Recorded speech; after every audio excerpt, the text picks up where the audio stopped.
Welcome. You are listening to the Be a Better Being podcast hosted by Michelle Zellner and Sasha Berscheid.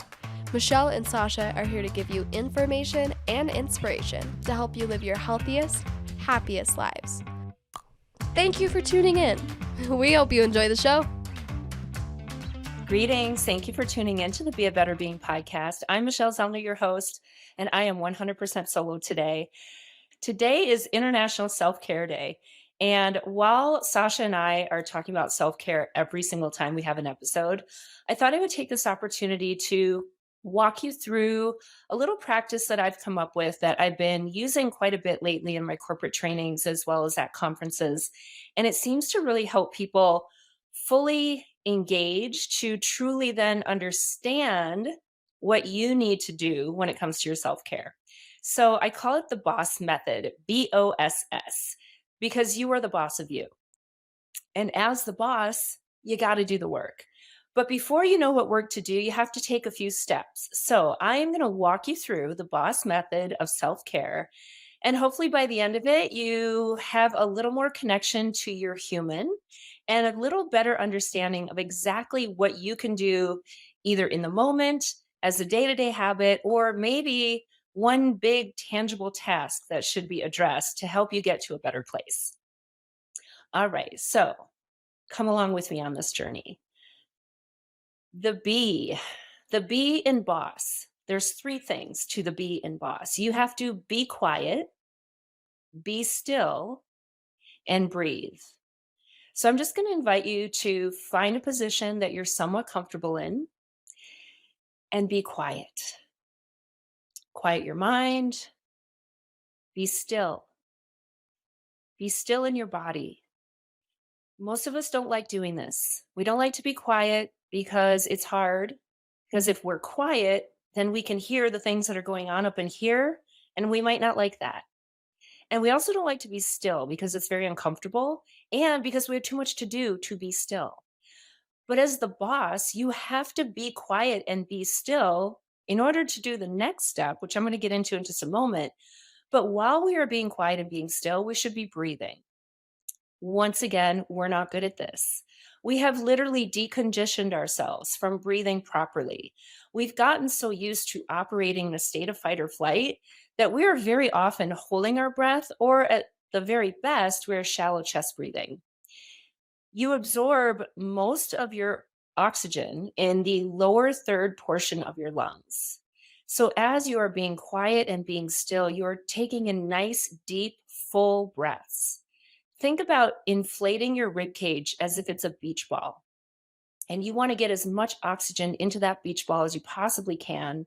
And then on the exhale, you are just going to take out as much of that oxygen out of the beach ball as you possibly can. So you're going to do your own nice rhythmic inhale and exhale, being quiet, being still.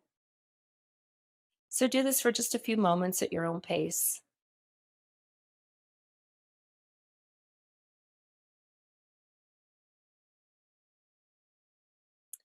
Now, any good boss has to observe some things, right? Think of yourself as your project.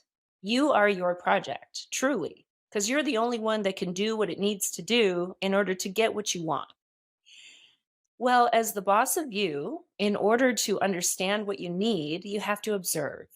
So while you are being quiet and being still and breathing, you're going to observe. So for this first step, you're just going to turn your eyeballs in to your brain and just literally observe your thoughts, your emotions. You're not judging them. You're not trying to problem solve. You are just observing. You're gathering information. Are they tending towards things in the past? Are they rushing to things of the future? Are they positive? Are they negative? Just gathering information. So this is the O, observe. The first S of the BOSS method is scan, head to toe. So if you've listened to this podcast before, you know that your human likes to express when it's in a state of distress. It likes to give you signals that some things are off. It likes to let you know when it's out of balance. And often that will come through physical symptoms or physical sensations. So you're going to scan head to toe for any of those signs. Do you have muscle tightness? Do you have a chronic headache? Do you have maybe some digestive issues? Do you have a rash or some kind of unexplained physical ailment? Maybe you feel great. Maybe you feel totally balanced, totally at peace, totally in harmony. We should make note of that as well, right? We always want to acknowledge when we're in a good place. So we want to scan from head to toe and really start to get to be connected to the signs and signals that our human is always trying to share with us. You're still being quiet, you're still being still, you're still breathing. You can observe the thoughts and energy and emotions while you are scanning, but I truly just want you to be gathering information, making some mental notes, because after this, you're going to actually make some real physical notes on paper. Because the second S of the boss method is serve. Once you've gathered all this information that your human is trying to tell you, you have to determine how can you serve it? How can you serve yourself? What can you do in the moment to get it to a better place? Maybe there is a daily habit or a lifestyle practice that you are ready to engage in, or maybe ready to recommit to, that will get your human to a better place. Maybe there is something really big, something you've been putting off because it's scary, or it's hard, or it's uncomfortable, or it's just too much. Maybe you don't even know that it's something you should address. But now that you've observed and you've scanned, you realize, oh, yeah, there's that thing coming up, always kind of prickling my mind, dancing with my emotions, and maybe kind of blocking my energy. Maybe that's it. Maybe you're ready to really tackle the big thing and you're going to serve yourself in that way. This boss method is something you can do maybe at the start of every day.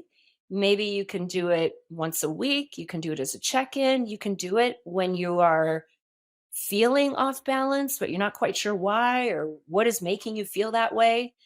It's just something that gives you a blueprint to give you that platform to figure out what to do. Because until you are truly tuned in and you're aware of the signs and you know what the signs mean and you know what to do about the signs, and then you do something about them, nothing is going to change. So, on this International Day of Self Care, I hope that you utilize this tool whenever you need it. I hope that you continue to listen to our podcast. I hope you reach out to us. I hope you let us know, what are you doing to get you to a better place? How are you living every day to be a better being? What are some things that are on your horizon you know you need to address, just haven't quite gotten around to it yet? Let's all just continue to go on this journey together so that we can support and guide each other to all help us be the best, healthiest, happiest, most helpful versions of ourselves. All right, everybody, that is all I have for you on this day. It's short and sweet. I hope you know it is now time for you to go and be a better being. Thank you for listening to the Be a Better Being podcast. Michelle and Sasha hope that what you heard today inspires you to embrace this journey of life with an open mind, a kind heart, and a willingness to learn and evolve. If you enjoyed the content, please help spread their message by subscribing, sharing, and leaving a 5-star review. If you have a show topic idea or would like to be a guest, please visit betterbeings.net and fill out a contact form. Until next time, go and be a better being.